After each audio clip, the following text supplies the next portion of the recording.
All right, we are back. We are at I'm now at day 24, and I'm going to take what I've been saying before about moving the goalpost, and I'm going to move the goalpost in a way that trains my mind to enjoy getting on at night, right? So if I commit to 5 days, I'm going to say my stretch goal is 30, right? I don't say 50 or 60 or 70. I say 30 because I'm already close to 30, right? We can decide what our goalposts are and what our goals are, and we can just constantly keep moving them. And it's a really cheap, easy way to continue um, doing habits that we want to integrate, right? And or actions that we want to become habits. Okay. So I'm going to keep it really light tonight, and I'm going to continue reading Steve Chandler's book, um, Shift, uh, Shift Your Mind, Shift the World. Okay. So here is chapter 4. Whatever it is, begin it.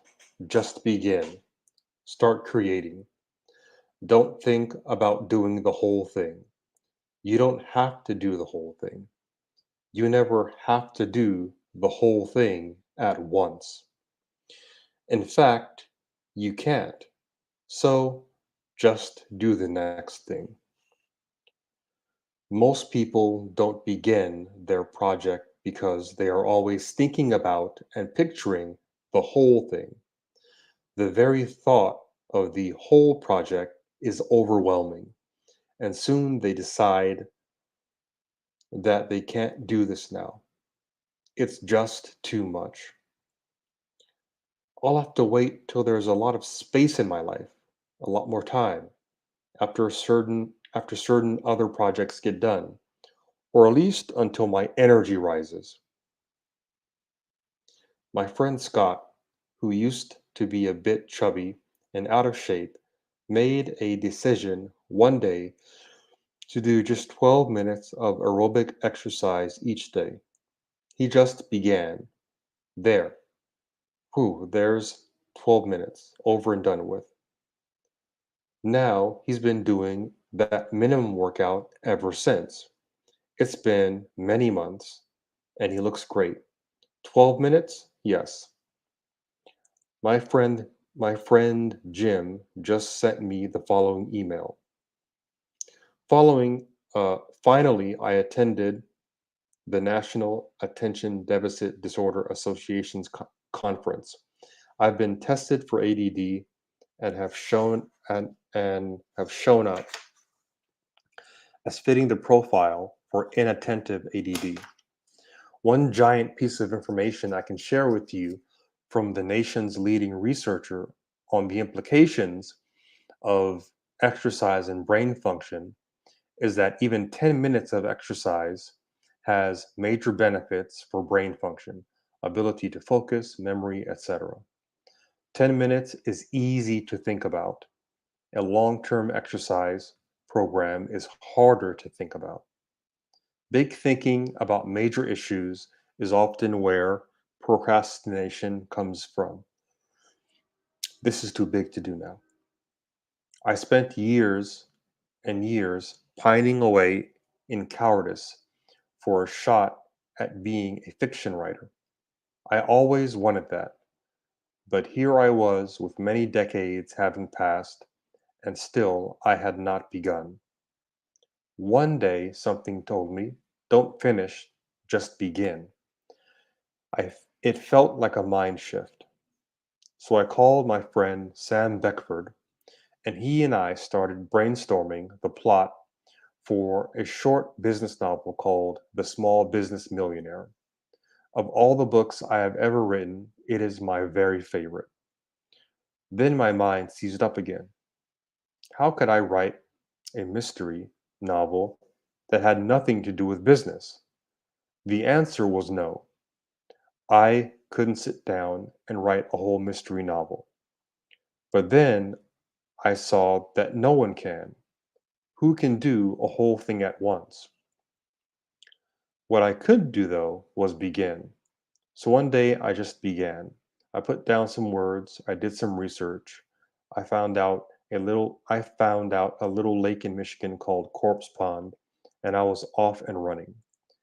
Could I write a mystery novel? Who knew? Who cared?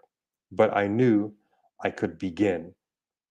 I ended up writing The Woman Who Attracted Money, a total joy. So much of the advertising noise in our society encourages us not to begin. It encourages us to hang back and seek safety. Most products and services advertised day and night are designed to make us more comfortable and less challenged. We'll help you back off from activity, but challenge causes movement. Challenge will test our skills and make us better. Challenge and the boldness to engage the challenge will transform us. Every challenge we face is an opportunity to create a more skillful, enthusiastic self. And what is the best way to have fun with a challenge? We don't make it huge, we just begin. We begin something. It can be small.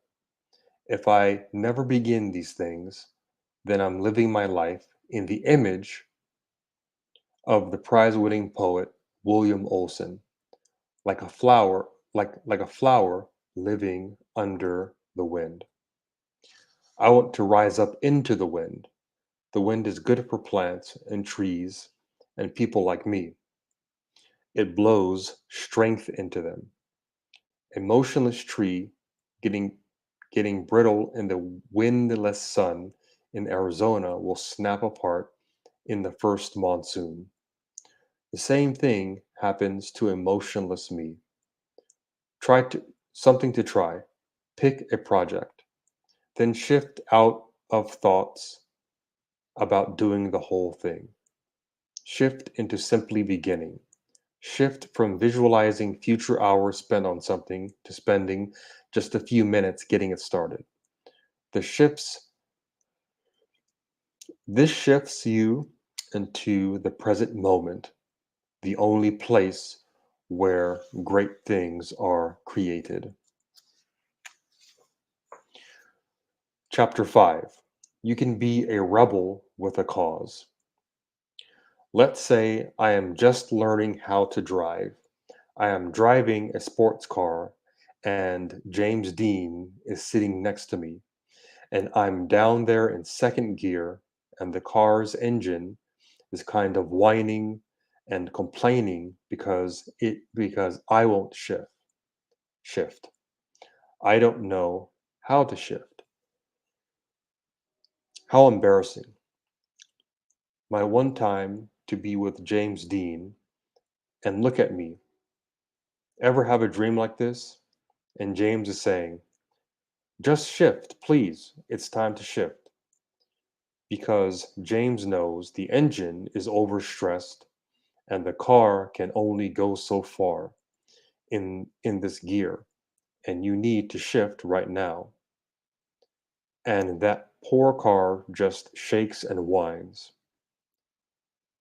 And that was my life because I didn't know the mind can shift. I wasn't alone. Most people just don't know.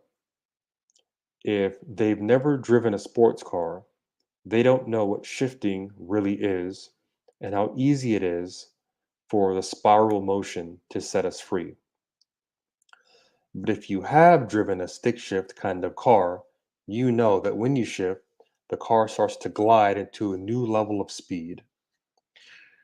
It now flows along the road, and your feeling is freer with every shift. And after a while, when you're in that next gear too long, It feels a little stressed again. It can't hold where the car wants to go. So it's time to shift again. Well, your mind, your soul, your heart, your life, your brain, your whole complex picture is the same way, waiting for the shift inside the mind to allow the spiral release to occur. The shift.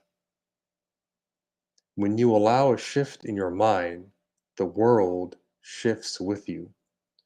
When I coach people who are stuck somewhere and a lot of different fearful thoughts hold them down and stuck, I know what's next for them is a shift, a movement of that spiritual gear, a kind of gliding spiral.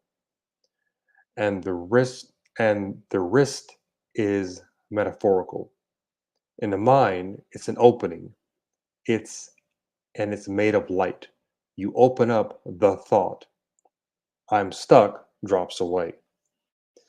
When the mind is open, it will shift. When that happens, all of life becomes momentarily light as a feather, light as a breeze, beautiful. You spiral up to the next level of consciousness and creativity, energy, vibration, whatever you want, you've got it. You can feel it because you're gliding now. Not powering, not forcing, not pushing, not crushing it, just gliding, allowing glide to happen. All right, so this has been chapter 4 and 5 from Steve Chandler's Shift Your Mind, Shift the World. Okay, and I will finish tomorrow. I'm going to end the session, and I will see you guys tomorrow night. Take care.